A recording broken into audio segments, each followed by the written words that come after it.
Hey everyone! Today, I'm going to tell you about an anime where everything is not quite what it seems.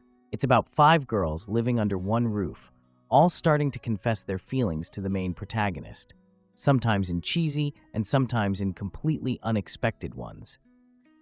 And yet, the main character refuses to admit his own feelings for them, all the way till the very end. The Shunji family lives in a grand mansion with servants. The most notable part of the family is its 7 children, 5 girls and 2 boys. The head of the household is Arata, the eldest of them all, handsome, wealthy, yet incredibly lonely. Despite his looks and status, he has never managed to connect with the opposite sex. He even turns to his younger brother Shun for advice, who happens to have a real girlfriend. It's during just such a conversation that his sisters burst into the room, each with her own unique personality.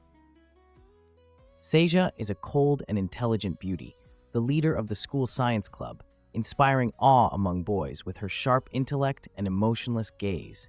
Aika is a pink-haired beauty who can scold someone one moment and reward them with a radiant smile the next. Banri, 18, is a sassy and charismatic university student capable of wrapping anyone around her finger. Nami is the cheerful youngest sister, an aspiring sports champion with a tomboyish spirit and a dazzling smile. Koton is the quietest and most mysterious of the sisters, seemingly innocent, but it was she who first confessed something strange and unexpected to Arata. The girls assume the brothers are discussing romantic secrets and immediately start teasing Arata. As always, he becomes flustered and blushes, especially when accused of thoughts he's too shy to even dream about. Family relationships aren't simple.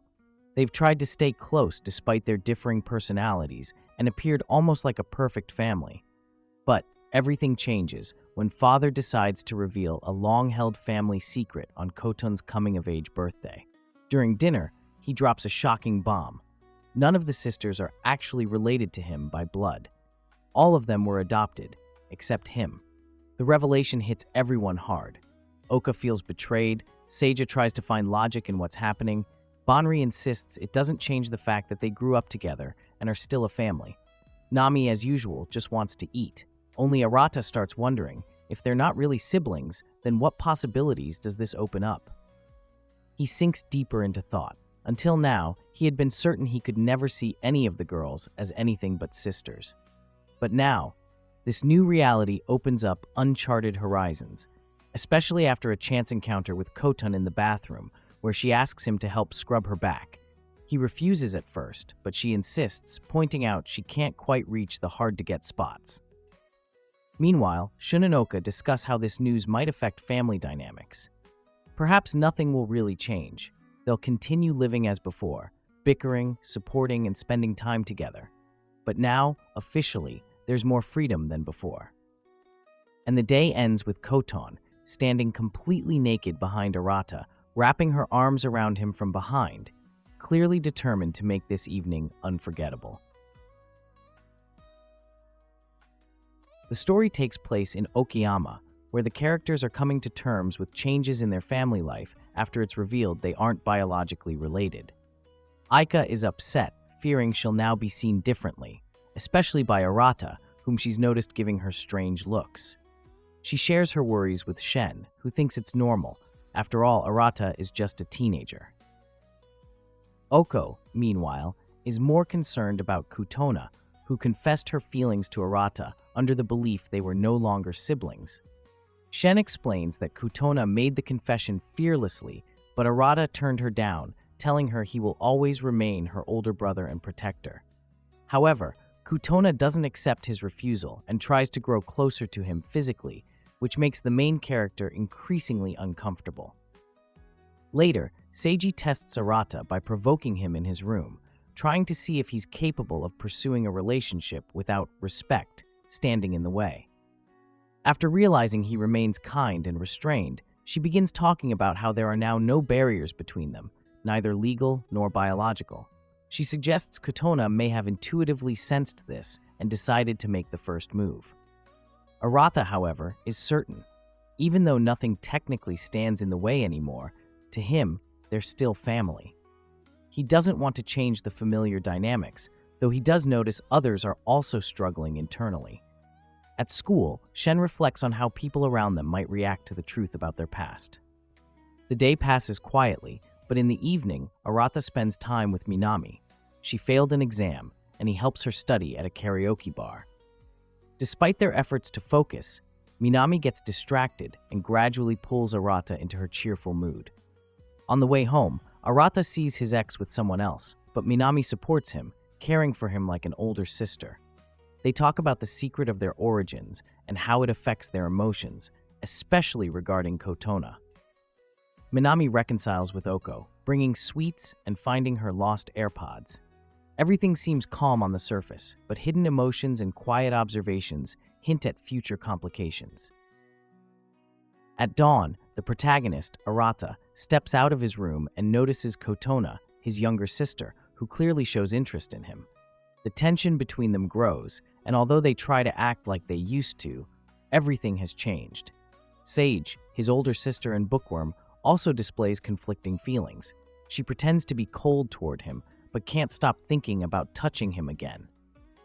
At school, Arata watches Lala, the girl he's in love with, but Oka, his twin and close friend, scolds him for still not confessing his feelings to her. She is surprised to learn that Lala is already dating someone else. Later, her friends gossip behind the scenes, saying that Arata is attractive yet intimidating.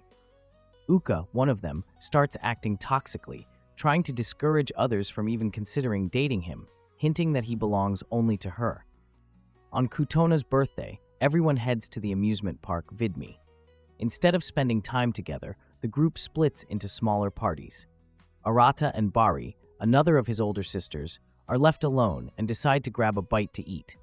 They walk around together, and Bari begins to flirt, clinging onto his arm.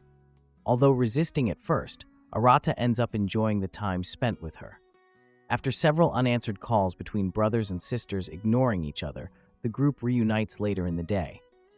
During a quiet moment, Banri and Arata talk, and he asks how she took the news about them not being blood-related. She says it hurt, but believes nothing should change. Arata agrees.